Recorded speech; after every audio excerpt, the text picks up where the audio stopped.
Tim Hauraney, we are. Wait, did you clicked play, right? You clicked record. Yeah. Okay, We're I just rolling, saw. buddy. Listen. We're I just rolling. want to say I'm very excited about. First off, I like to start every show with your name.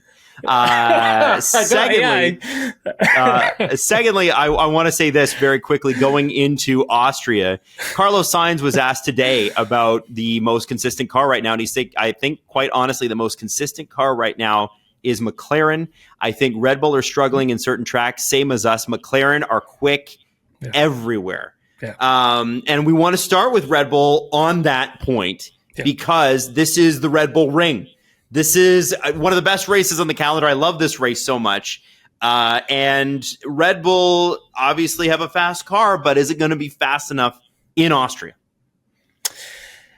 I think there's going to be at least, Adam, 3 teams in contention for race wins here this weekend. And those teams would be like obviously Red Bull because home track, they always do well here. But Ferrari is an interesting one as well that I think will be in the mix at the same time. And yeah, Adam, it's been a tough couple races for them. Canada, they had tire issues and then they had some more issues when they got to Spain. Outside of that, I think this is more of a track that I think suits what their car does. They kind of struggle in those really long sweeping radius corners where you need a lot of downforce on the car. They sort of struggle in that area, but a team like Ferrari doesn't. I think you're going to be looking at honestly, it was interesting to hear Carlos say it, but he thinks that top 8 drivers are going to be separated by 0.2 this weekend, for qualifying. Wow. So that's really close. Yeah, it's so hard to tell, right? But I would say, like always, any track we go to from here on out, Max Verstappen's always going to be the favorite, but there's going to be teams there that are going to put pressure on him and potentially are going to be quicker. And I mean, I think Ferrari's definitely going to be up there. I think they're going to be one of them for sure. And with this, it's interesting. Helmut Marko said a few things, as he always does, but he did say that he thinks he said some stuff. Max Verstappen's biggest rival right now is Lando Norris, and the difference is, and we've talked about this on the show, is that Max drives perfect. He doesn't make a mistake. Lando, who is a little bit further back in his development curve, and that's not to say that Lando is where Max would have been 3 years ago, I think, right? Where you start to get into that car that's so good. And Max won that Lewis Hamilton versus Max World Championship, making mistakes along the way, major ones. And then he became, especially last year, perfect driver. Yeah. And that's why Mercedes are so interested in him. That's why he still wins races when the car necessarily isn't the fastest on the track. What do you think? What do you expect from Max Verstappen this weekend? Are we gonna get the Dutch national anthem and then the Austrian national anthem? Woo, that's a tough one, man. You're really putting me on the spot with that one right there. Let's get into it. Look, I think, like I said, I think any track we go to, Max is always going to be the favorite. But you made some really good points, Adam. I think for Verstappen in particular, making all the mistakes when he was younger. And I think that battle that he had with Lewis in 2021, I think he learned a hell of a lot from that because you saw the maturity from him when we got into 2022 and then matured even more when we got into 2023. And 2022, things didn't start well. Charles was right in there. Exactly. Yeah, exactly, Adam. It was a disaster start for the team, and Leclerc had the lead in the championship, and Max had to fight back and take it back, and he had to be perfect as well. And so I think when we come into this season, it's interesting to see that they have a lead at the beginning, first, 3-4 races. And then we start to see the emergence of Ferrari. And then by the time we get to Miami, we see a huge jump forward from McLaren. And I agree with Helmut on the fact that Lando Norris probably is his closest rival and competitor at this moment. But hearing from Lando, he needs to make sure that he's being perfect every single weekend because he's going up against a guy who is perfect every single weekend. Yeah. And so that's what it's gonna take. And some people may look at it from the outside and just like, oh, it's just Max, he's just going to win. Yeah, but like he's winning because he's friggin' incredible. Yeah. Like he's generational talent. Toto Wolff said last week, Red Bull doesn't win races anymore. Max does. Yes. And that's the truth. That's a fact. Like, I mean, you look at where Sergio Perez is and how far off the pace, how far off of Max's pace he is. I mean, that's concerning. But it also shows you that the level that Max is driving at, the level that he is at personally. And so if it's not for Max Verstappen in that car, I don't necessarily know if they would be in contention for a driver's title. I don't think they would be in contention for a constructors championship either. It's just that this guy is so friggin' good, and that he's able to go up against, 4 or 5 other drivers on a weekend now and just, hold them off, right? Yes. Yeah. And on his part, Adam, it's just boiling it down to like 0 mistakes. He knows he cannot make mistakes. Right. No. And Tim, I think that's going to be interesting because first off, it's always on the replay when Max does make a slight error. It's like, oh, he popped a curb. Yeah. He might have some floor damage. Like meanwhile, the rest of them have been popping the same curve all day. You know what I mean? Like it's that's how great he is. And as somebody who is an open McLaren fan, you cannot do anything in this sport but respect what this guy is able to do. It's unbelievable. It's unprecedented. And it's in a cost cap era too. And that's, there were teams back in the day, as we know, Mercedes and Ferrari, who could spend $600 million while Williams were spending $60 million. Yeah, great can't point. do that now. Yeah, can't do that now. And I think the fact that Max is able to drive like this, maintain this focus, and not get too down when the car wasn't good. One thing that I will be critical of Lewis Hamilton on, and there's very little to be critical of, is when the car is bad, he gets really down very quickly. And even Lewis fans will tell you, like, it's a little annoying sometimes to listen to. It's like, Lewis, just like race, man. Like, just push it for whatever it is. And I think that comes with having the most dominant car on the scene for so long. You almost sort of get frustrated when it's not. Max gets frustrated, but he never seems to lose the focus like he used to. People forget what Max was before he was a champion. This is a guy who was so immensely talented and would do such immensely stupid things that you'd be like, when is this guy going to put it all together? He obviously has.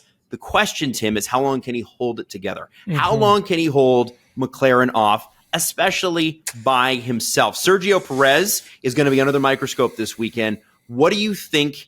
I mean, anything other than a top 5 finish, I think, is going to be unacceptable there. Yeah, I agree. Big time. Like, Max can't do this on his own from here on out. Christian Horner even agrees with that. He knows that they need Sergio now probably more than ever, because there's so many teams now. Well, not so many teams, but 3 other teams now that can really put the pressure on them any given weekend, and not only put the pressure on them, but also be quicker than them. So that requires, not only perfection from Max's side, but, Sergio really does need to get that confidence back, find his way back to where he was at the beginning of the season, because he was pretty good at the start of this year. And so that right there is just so crucial if you want to not only help Max win the driver's title, but also win that constructors championship, which is just only going to get harder from here on out. Like, we get into next season, and I mean, that's just going to be a dogfight between, probably a handful of teams for that constructors title. So it's getting to that point now where, hey, we need you like right now. And so whatever they can do to help him get out of this funk. And I think a big part of it for him is 1, setup, 2, confidence. So having confidence in the setup that you're putting into the car, and that should be able to bring him back. But again, right, just having those dips. Like this is what, like the 3rd time in the last 3 years that he has had that dip in the in the middle of the season. Yeah. And Tim, that's the thing, right? Like, I look at this and I think, okay, he has had these dips, but you could survive that with the car being what it was, right? And I don't think you can anymore, because if McLaren are the most consistent car on the grid right now, that's an if, Red Bull still have to be up there. Even if they're having an off weekend, it could be a weekend that favors Ferrari, or it could be a weekend that now favors Mercedes, because they're back in it. And Helmut was talking about, well, is that wing legal? Whatever. The front wing, nobody's lodged any complaints. Looks pretty legal. Looks like Mercedes are kind of coming back here. So at a certain point, I have to ask this question, and it's unfair to Sergio, but I'm going to ask you anyway. How long before his seat is under threat, despite the extension? How many more times can we do this? I mean, it just seems like it looks like he should be good to go for the rest of the season. Like, he should be good in that seat for the rest of the year, depending on whatever is in the contracts that he had signed for next year, right? Like, is there performance clauses in the deal? Where are those performance clauses? And what do they look like, right, Adam? It's whether or not those performance clauses are in the current deal that he's on right now, because that's a different one from the one that he has extended. And that one could have more performance-based clauses in it. Now, I'm not saying that that's a fact. I'm just saying what I think. And then off the flip side of that is like, who are you gonna bring in and put him in? Like, who are you going to take? You know what I mean? Like, are you going to just throw Yuki Tsunoda in there and see what happens? No, they're not that interested in Yuki. Are they going to just take Daniel Ricciardo, and we'll get on to him in a minute, and just throw him in? It doesn't sound like it. Are they going to take Liam Lawson and put him in? Well, why the hell would you do that? Because he has no experience, so it doesn't make any sense. Like, no matter how talented you are, experience is going to go such a long way when it comes to this regulation of car and this era. And he's had Sergio's had good results. Yeah.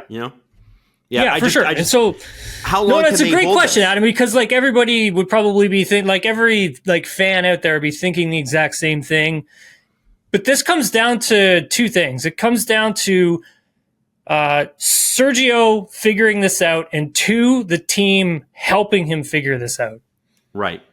The team support's got to be there. And they're a notoriously cutthroat program, but they've moved away from that a little bit in the last couple of years, with Ricciardo coming in after De Vries and having some mixed results last year. Broken hand, obviously, kind of give him the pass on that. And then mixed results to start the year, although the results have improved. And, with Perez, they've always supported him before. They did. He was close. He was under fire. Marco was in the press.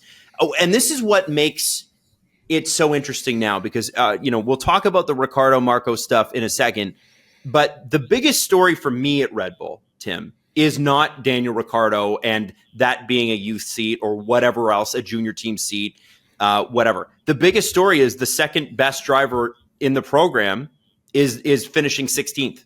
That's a problem. And that's why I'm surprised that we're still talking about Daniel Ricciardo. In Red Bull terms, who cares with RB? Who cares? Nobody cares. We're talking about an organization, Red Bull Global, only cares about one team when it comes to winning. If it wasn't that way, then they would treat Racing Bulls as a completely separate entity, and they would want it to win multiple championships as well, right? If Red Bull 1 wasn't going well, then Red Bull 2 would win. That's never how they've cheated, or they've treated Toro Rosso, AlphaTauri, VCarb ever. And so, to me, potentially losing out on the Constructors' Championship is wholly unacceptable with Max racing the way that he is. I'm just surprised it's not a bigger story. Maybe we're tired of it because last year it was a big story. It just, priority-wise, Sergio Perez is number one on my priority list if I'm Red Bull Global and Red Bull Racing. Yeah, I mean, you want to win this championship. You want the money that comes with it. The money. Yeah. I mean, the amount of money that comes with winning this championship, it kind of, I don't want to say it pays for your entire season, but it covers off quite a bit of what you've had to spend to build, develop, and get the cars onto the track, right? Like, it just helps your cost cap budget immensely by winning this thing. And then your shareholders obviously are going to be happy because all the extra money that you've made off of your sponsorships and everything else, your engagements, everything else that comes with winning, the shareholders are going to get that piece of it. So is the company, and you reinvest that into your marketing. You grow the company a little bit bigger, then you start buying and accumulating other things. And so there's so many different like levels to it, right, Adam, that it's like winning on the track is extremely important for this team and for any team in Formula One. But you need that support from your second driver. And I think this is going to be a big weekend for Sergio.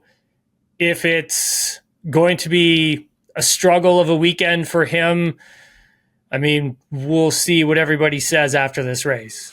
Now, one of the other things that's facing Red Bull this weekend, and this is a report from Thomas Mayer, that actually Max Verstappen was talking to the media about it today. There is an investigation by Honda of some of the, not necessarily just the engine, but some parts. And Max, over the next couple of races, could be facing some sort of grid penalty. What do you think it is? Yeah, I tweeted that out last Friday. And it just had explained the fact that he's on for a grid penalty, and it's just going to come down to like where grid penalties. Yeah, where's he going to take it? And he may not. I'm assuming not in Austria. No.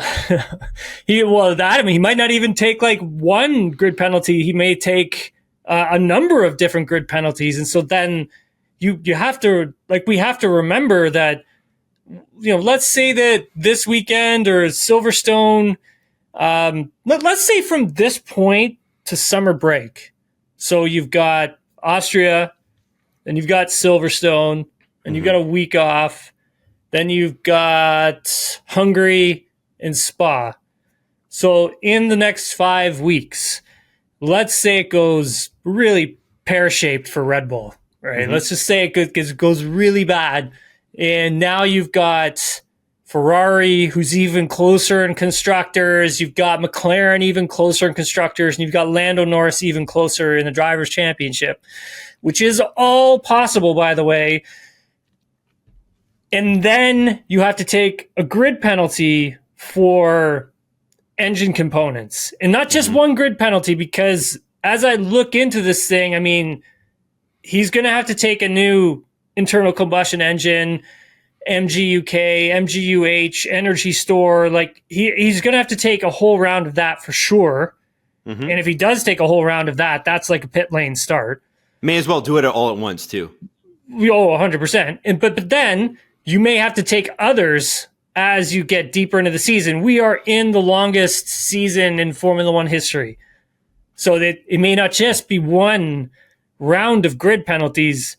It could possibly be two. Wow. So whatever had happened inside the Honda power unit, and so that includes the battery system, that includes the energy store, that includes the electronic control system, which I had found out in Canada had blown up on them.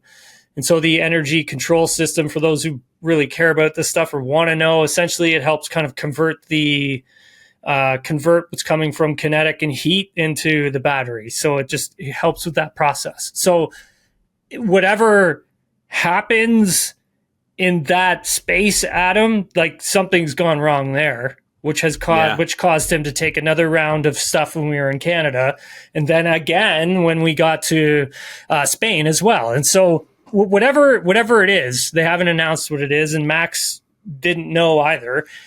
I mean, he's going to pay the price for it at some point. Yeah, well, and I bet McLaren are hoping it's going to be in Silverstone, because that would give him a great opportunity to win at home. I think, like, if we look at it, because Max was asked about that today, like where does he think he would have to take it, and he wouldn't tell, right? He's like, I'll just leave that to you guys to figure out like where we would end up taking it. But essentially, like, he's going to want to have to take it a little later in the season. Like, I wouldn't do it in this stretch of races. Like, if the power unit he's got right now, Adam, and the components are good, then I think you just ride that out until you get to a track where there's lots of passing that can happen. And so, like, when you look at the calendar from here on out, you have to figure out where that's going to be after, the summer break. Is he going to do this at the Dutch Grand Prix? I highly doubt it, because there's nowhere to pass, right? So, Well, so then moving on to the quote unquote Red Bull Junior team, and I'm quoting that from Helmut Marko. He says that the stock or the shareholders all agree that it's time for a different plan at RB. Daniel Ricciardo is obviously not a young driver, but a very experienced driver, and was brought in to probably challenge Sergio Perez for that second seat. Now that Perez is signed, and Yuki Tsunoda is signed for next year, and Liam Lawson's name is coming up with teams like Alpine, teams like Williams. I think Haas, I've seen some. I don't know if there's anything to that, Tim. You're the insider. I don't know, but I want to know. There were reports out there on Twitter, probably erroneous, that Ricciardo could be gone as early as July. What do you believe? I don't believe that. Okay. What I can tell you is that I think for Daniel, he's not too worried about Helmut Marko's words and what he has said. I think for him, he understands that the next few races are important, though, for him to cement his spot in that seat for next season, because there's no other options for him. He doesn't have anywhere else that he can go, because Sainz is kind of clogging up this driver market that we've got going on at the moment, and he's happy where he is. He's very happy being back with the Red Bull family. Mm-hmm.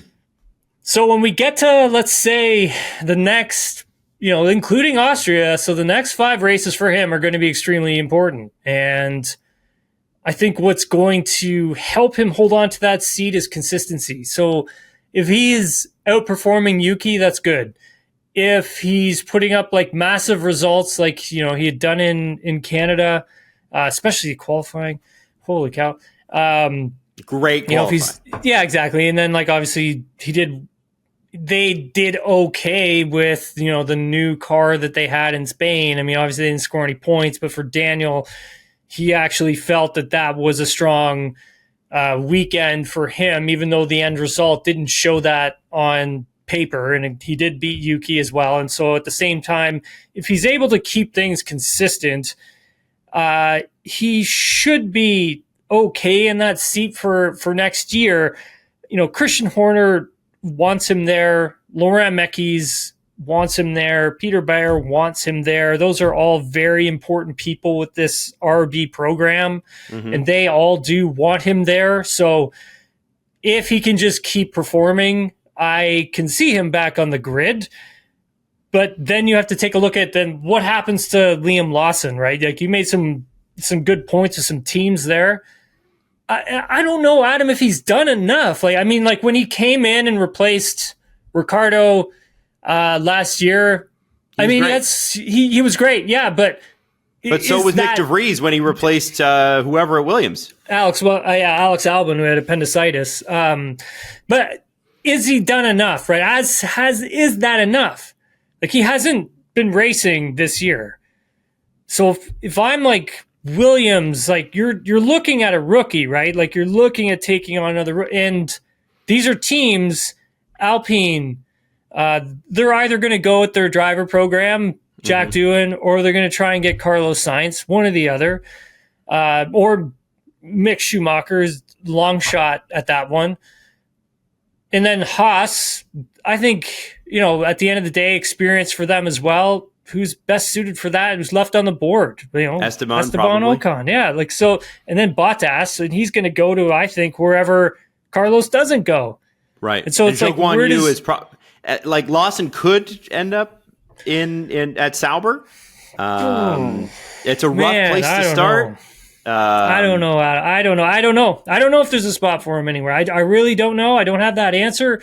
Nobody does. And it all hinges on, I think, what Ricciardo can do over the next few weeks here. But yeah, I saw Helmut's comments, and, I was kind of wondering, like, I think it was, these are all my thoughts, but I think it was Christian Horner who got Sergio Perez back into that seat. Yep. Christian Horner is the one who got Daniel Ricciardo back into that seat. Helmut Marko is supposed to be the the one who's a part of the young drivers. So I don't know. I don't know what they do with them. I don't know. And Helmut needs the young driver thing to work. Otherwise, he doesn't have a place there, right? So of course he's going to advocate for the younger drivers. But Helmut did also develop Yuki Tsunoda. He developed Daniel Ricciardo. Like, these are all named Max Verstappen, right? It did work. It worked. It's working. Yep. But in Formula One, it's always like, what have you done for me lately? So, Yeah, you're only as good as your last race. Bingo. Yeah, so part of me wonders about with Helmut if this is just his way of kind of prodding people in the worst way possible. Like, as a coach, he does do that. Yeah, and he does do that. He does do that. So I find it extremely unhelpful, but certain people respond to that. So yeah, and it's a great point, Adam, because Ricciardo may respond to that. Like, I mean, he's obviously dealt with Helmut for years. He knows. Yeah, so yeah, exactly, right? Like, he has an understanding of what Helmut likes to do, doesn't like to do, but he also did say that his performance in Canada put a smile on Helmut's face, and so whenever he can do that, he says that's a good thing.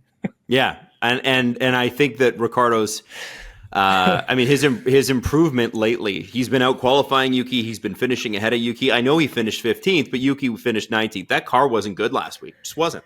No, you're right, Adam. It wasn't. And I think a big reason for them big thing for them this weekend would be trying to figure out the difference between this new package that they have compared to the older package, which they had ran. And I think we're probably going to see in free practice either Yuki or Daniel running the older spec and the other driver running the newer spec, so they can get a cross comparison between the two of them to see which one is actually better and working the way they want it to. But with anything, Adam, with new upgrades, especially one that big, like that, it's almost a B spec car. Like, yeah, absolutely. It takes a while to sort of figure it out. Like, it takes a while to figure out where the sweet spots are on it and get proper data on the thing. So, I mean, if it was me, I think that's a great idea to run separate packages against each other.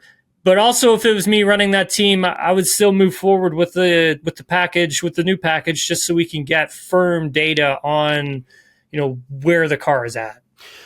Speaking of, I forgot to bring this up during our Red Bull A-team segment, but Max ran a test of the 2022 car privately. Oh, yeah. Was it last week? It was before Spain. And the reason he did it was to test where the car was versus where it is. What do you think he learned? It sounds like quite a bit, from my understanding. So running the previous year's car, so the teams are allowed to run, and I've said this on here, teams are allowed to run older F1 cars. For them, it would be the 2022 Red Bull that they would be allowed to take out and test and do things to it.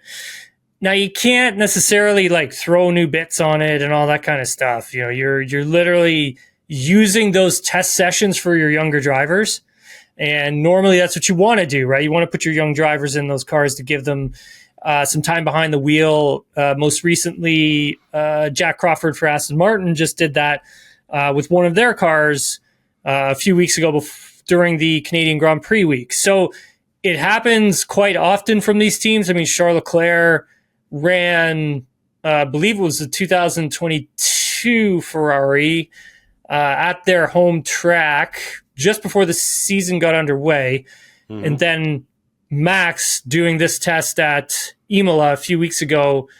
And the goal for it was to find the comparison between the two cars. So where is this new car, the RB20, in comparison to the 2022 car? And where are they?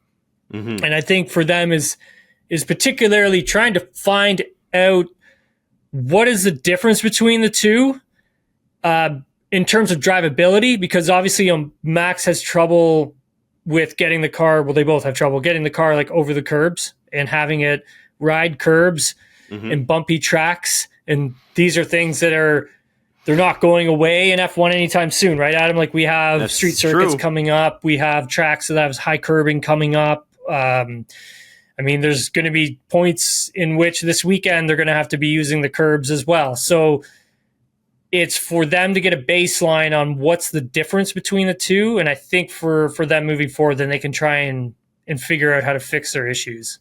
Right. And so it's, man, I got to give Max credit. He is always looking for an edge. Always looking for an edge. For sure. Yeah, for sure. Moving on to some driver contract extensions. We'll start with Aston Martin, perhaps the least surprising, I think, because, I think people will think this reason is obvious, but maybe perhaps not so, and you can explain something on this one. Lance Stroll has signed for 2025 and beyond, which is a great way of saying in North America, a multi-year partnership agreement. Lance's record against Fernando Alonso this year is what, Tim? I believe it's in qualifying in the last, so in 10, how many races have we gone to? In 10 already? Yeah, 10 races. You had a 10 race in the last 10 races. So he's out-qualified 4 times, so they're almost split 50-50. So they're one race off from being split 50-50 in terms of qualifying, where if you go back to last year, I mean, Fernando was, incredible. And for this season, Fernando's still incredible, but Lance has been able to close that gap and really perform well in qualifying. For me, one of the things I've always paid attention to with Lance is the qualifying. I always felt that was something he always needed to work on, but he looks really good this year in qualifying. So whatever he did last year to get himself ready, it's paid off. But for his contract, a lot of people I think would assume that it was a rolling deal. So it's just naturally, we know that he is going to be back there, but it's not necessarily the case. Like, I think for Lance and his situation in particular, it's more along the lines of just probably it gets mapped out every few years, his contract, right, for employment and legal purposes. And I think on top of all that, he still has to do that same thing that all the other drivers have to do in negotiating deals. And, who does those deals? We're looking up the food chain to Martin Whitmarsh and stuff like that. And so those would be the folks who'd be, I think, in charge of all that. And I think when we take a look at the long-term objective, of that is driver continuity. So the team really wanting to keep just both drivers at the team under the same roof, because when you start in with Formula One and the way it's going, when you really start switching your drivers up, you're going to start running into so many problems, because sometimes drivers just do different things, and you can't keep having knee-jerk reactions to cars and saying one driver likes to do this with the car, another driver likes to do this. And then the next year you get another new driver, and it's like, okay, well, shit, we just did one thing for this one driver, now he's gone, and now we got another new driver, and we still have our current driver who likes to do this with the car. So, what direction do we go in? So if you can always have continuity with your drivers, with the way Formula One is going is going to be extremely important. So I think for them, it was crucial for them to have both drivers back at the team. And, Fernando said a lot of good things about Lance today.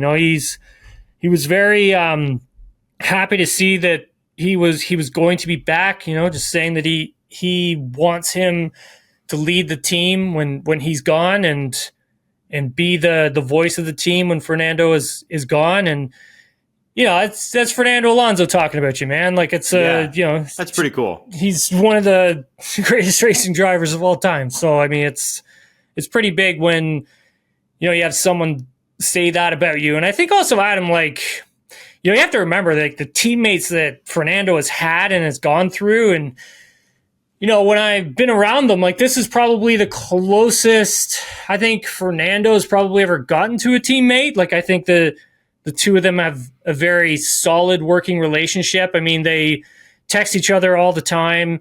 When each one of them go into the sim, they're always texting each other, asking each other about different parts of the car, different parts of braking, different parts of the track. And sure, there's going to be tracks where Fernando's faster than Lance, but it's getting to the point now where Fernando's asking Lance like how he's doing some certain things in corners at certain tracks so he can try and do the same to replicate similar lap times to what Lance was doing. And so it's a good partnership between the two of them. So I could see why, Lance would be back with the team, obviously, for at least until Fernando was there. I could that. And who does that sort of affect, right, Adam? Like, I think that's the other question with all of this. It's, we were looking at Lance and Fernando being back at Aston Martin past 2026. Honda's going to be in there in 2026, and I've spoken with execs at Honda before, and they've told me straight face that they don't want to be involved with the driver contracts. They don't want to have anything to do with the driver contracts. They leave that to the team to do. That's very interesting, by the way. The driver deals. Yeah, for sure. And then, so what does that do to Yuki Tsunoda, right? Yep.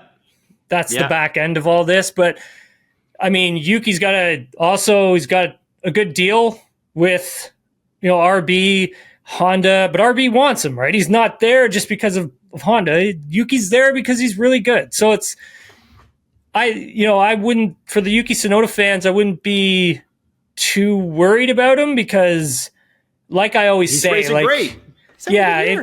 Keep having the consistency. Talent always finds a way to stick around. Absolutely.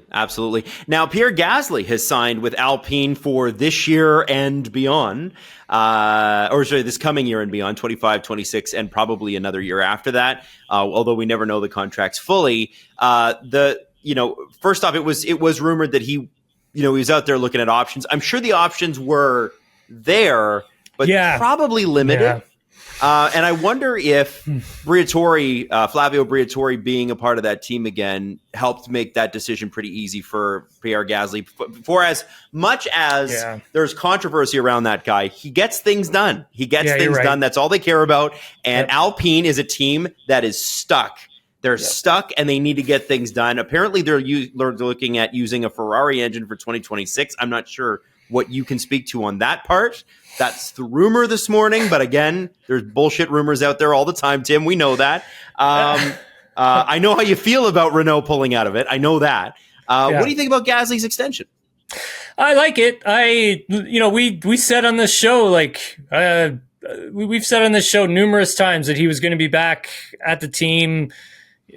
We knew he was coming back. We knew he was going to be at Alpine. I don't know how many times we said it on this show, but obviously not surprised that he's back there. It was just something they took a little bit longer sort of to get pushed across the line, and Flavio's there. He kind of lends a hand, helps this thing get over the line.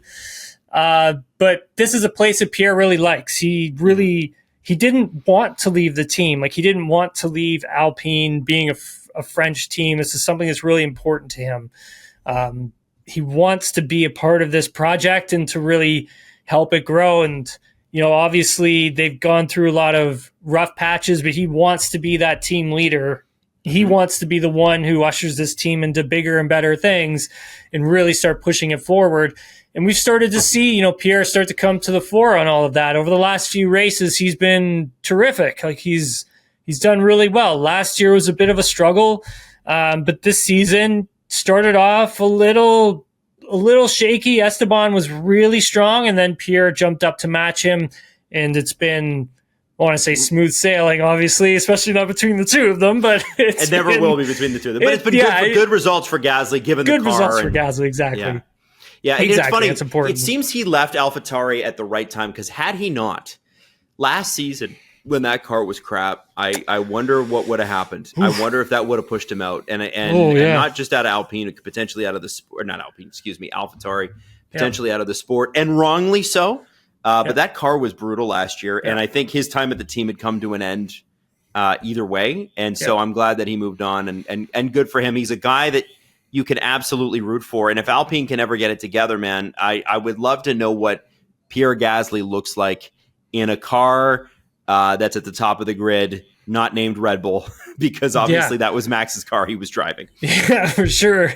I just the stuff happening with the engine side of things, and if people want to listen to that conversation. What do we think about that rumor? It's a few pods ago, but I mean it's possible, right? I mean, we even talked about Honda potentially supplying them. Big thing is I think having Flavio there now, it's going to lend a helping hand to upper management saying, hey, you don't want to do this. Yeah. You want to do this, and then helping make those conversations happen. I guess it just depends on how much money Renault and Alpine, like Renault wants to sink into the project. I mean, it's just going back to, we just keep going back to the same thing, man. It's all about investment. If Alpine or Renault can just make that investment, take this thing extremely seriously. I know they're taking it seriously, but not as serious as they probably could take it. Then I think they're going to be on for good things. I just would hate to see them like ditch their engine projects for 2026. Right. Okay. And yeah, I agree with you on that one. I think maybe Briatore will have something to say on that one. Now, I should have brought this up during the Aston Martin segment, but here we are. My brain's a mess today. Lance Stroll did say that Adrian Newey joining Aston Martin would be, quote, pretty fucking awesome. He's the GOAT. He's got more championships than anybody in the paddock. He is the GOAT. Tim, are we any further? Are we any closer to a decision from this guy? Those are some facts from. Yeah. I mean, how do you disagree with it? No, you can't, man. I honestly, I don't think we're anywhere near a decision for Adrian Newey just yet.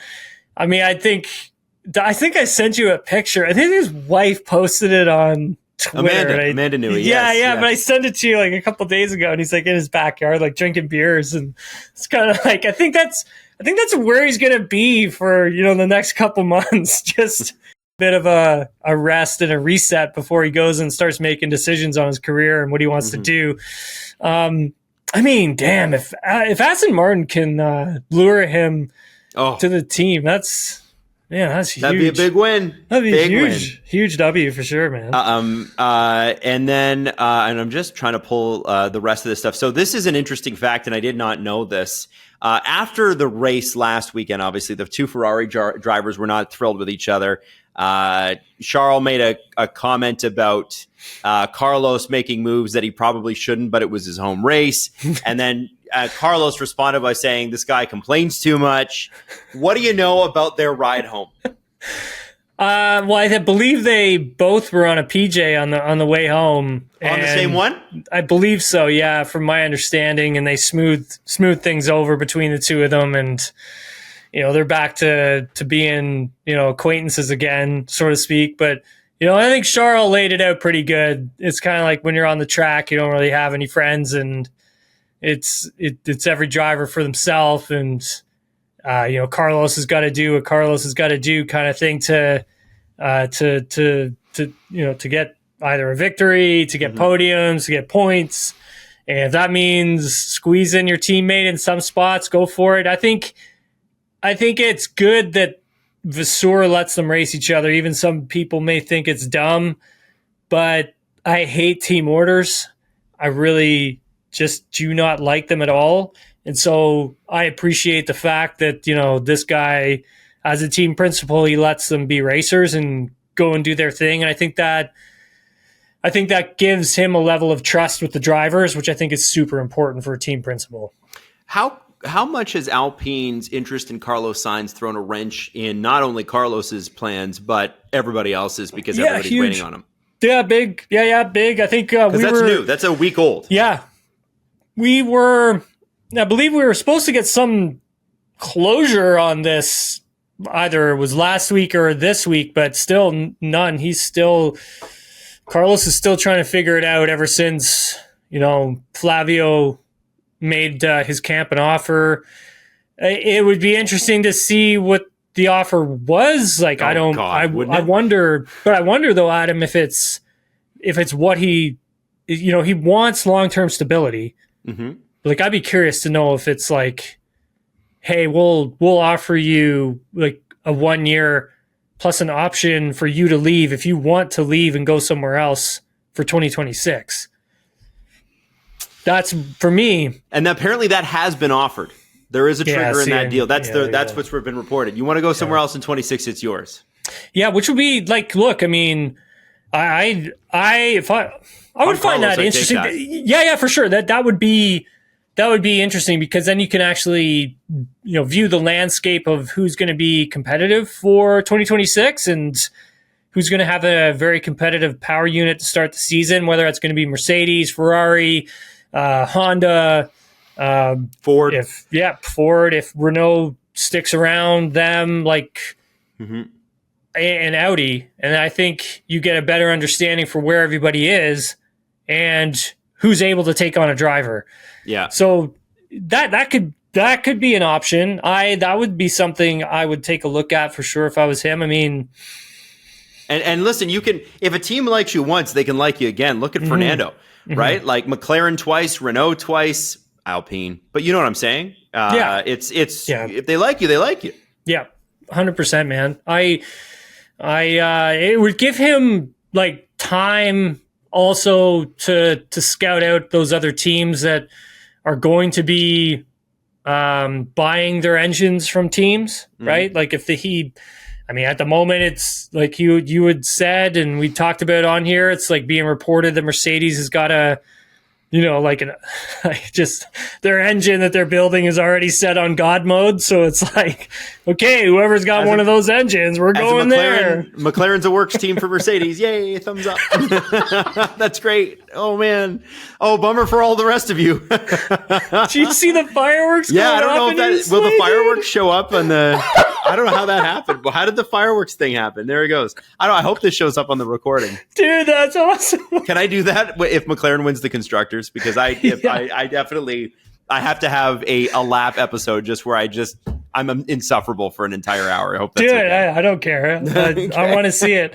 What are we talking about? Sainz. We're talking about Sainz. Yeah, we're talking about the potential 26 release clause that Alpine apparently offered. That Sauber have not. Sauber Audi. Sauby, they have not offered that, and neither have Williams. Mm-hmm. Yeah, because both of them would want him around for a couple years. They don't just want him for like 1 year, one and then done. It's like, we're the ones who are going to have the option on you. You're not the one who's going to have the option on us, and that's a smart move from Briatore, though. Oh, it's brilliant. Brilliant, because then you can say, hey, don't you really love it here? Isn't this great? Haven't we made life fantastic for you? And that this would be Carlos's, and people forget this, be his second go-round with Renault. Yeah. He was booted from that seat for Daniel Ricciardo. I still think they made a mistake, by the way. I know he went to McLaren, he had a great time, but I think they should have dropped Hülkenberg and kept Sainz. Yeah. No, I don't know. He's in a good position, but again, he's also in a tough position, because I think now you're going to start to see drivers really start to put pressure on him to make his decision. Like, even if we're not seeing there's stuff going on behind the scenes where I think drivers are going to start like really getting on him to make his choices, because it's, you're getting to the point now where like you're holding up, a line of drivers who want to close their deals. Yeah. Right. And if you're that guy who's like, you don't want to be that guy who's holding them up, right? You don't want to be that guy. So it was interesting to hear Carlos today in the news conference when he was like, still making my decision. I don't know if I'm paraphrasing it. He's like, I don't know if it's a smart, to make my decision in the middle of like a triple header. And I'm literally like, come on, man. Like, even I'm like, you got to do it. You got to make a decision. Well, I'm very excited. Now, anything else going into the Red Bull Ring? What are we thinking this weekend? Can you give me an early prediction? Who do you think is going to take this race? Adam, and there's a sprint race too. Yeah. Do you remember when last year we were having all the track limits issues at this particular race? I can't remember how many there were. So many. It was stupid. Like, it was just absolutely ridiculous. Yes. And we didn't get like a race result until, God, I want to say it was probably like 5:00 at night. and the race had happened and finished at like 11 a.m. And I had to race to the airport to catch a flight to go to the UK. And I was just sweating it out. Like, I'm like, because I was doing SportsCenter stuff. I'm like, we need this to be final. So then I know that I can like just run out the door and get into the Uber and go to the airport. So thank you to the FIA and everybody involved for laying down gravel strips at the exit of all of these corners that we had track limits at last year, because that is going to make a hell of a difference for us. And we're not going to have to be getting 1,000 emails about who's gone over track limits.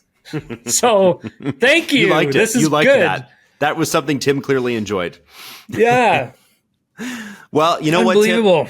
Tim? It's going to be a fun. I mean, we are in the best stretch of racing. I just love these tracks. Everything from Barcelona all the way through to Hungary and Spa and like we've got some great races ahead. I'm so pumped, and we got 3, maybe 4 legitimate cars who could win.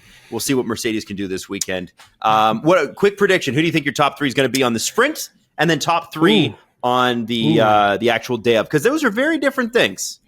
Okay, so sprint, I'm going to go Leclerc, Norris, Sainz. Mm-hmm.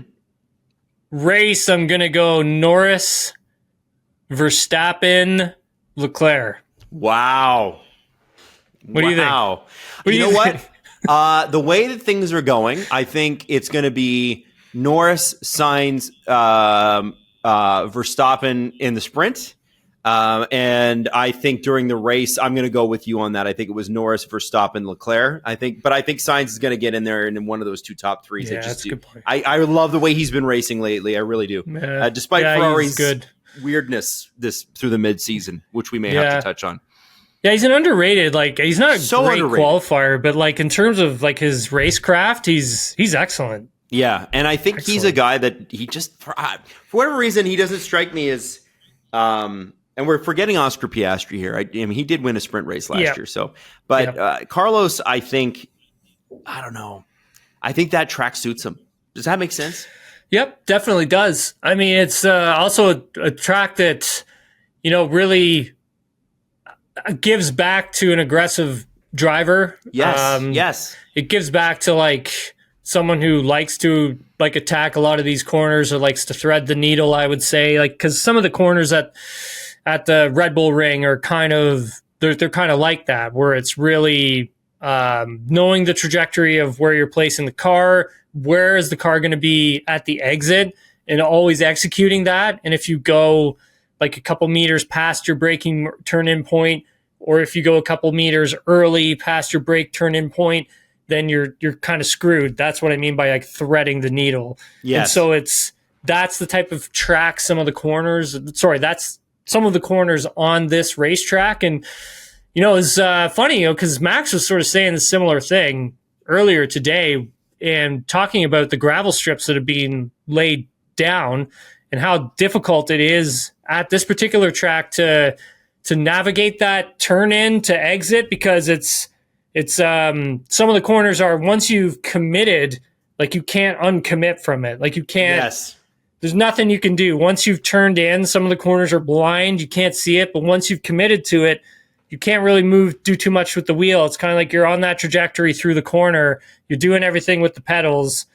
And wherever you end up on the exit, you sort of end up on the exit. So it's very technical and quick that way. So I think like for a driver, like a Charles Leclerc, like a Carlos Sainz, like a Max Verstappen, like a Lando Norris, those guys who are really consistent with all that stuff, it really, really suits them. Well, Tim, looking forward to the race this weekend. It's going to be fun, and it's going to be sandwiched in between a bunch of North American NHL stuff. So if you're a European listener, you probably don't care all that much, or maybe you do. Maybe you're a huge Euro hockey fan.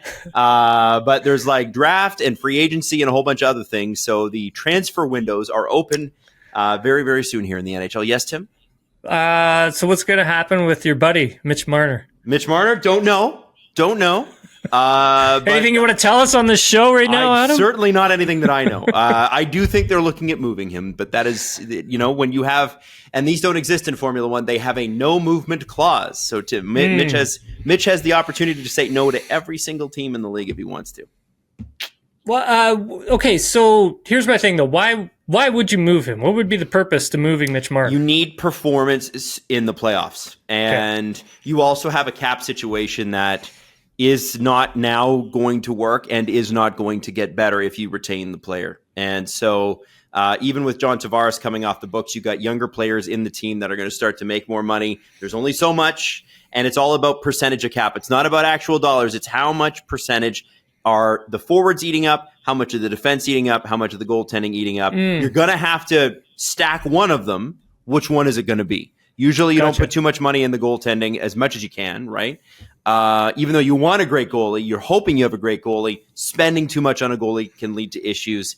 They've spent too much on forwards in the past, and it's not gotten them anywhere. So they got to do something different at some point. His contract's up at the end of the 24-25 season, so that makes him the most likely candidate to move. Although this being the Leafs, why would anybody be accountable for anything?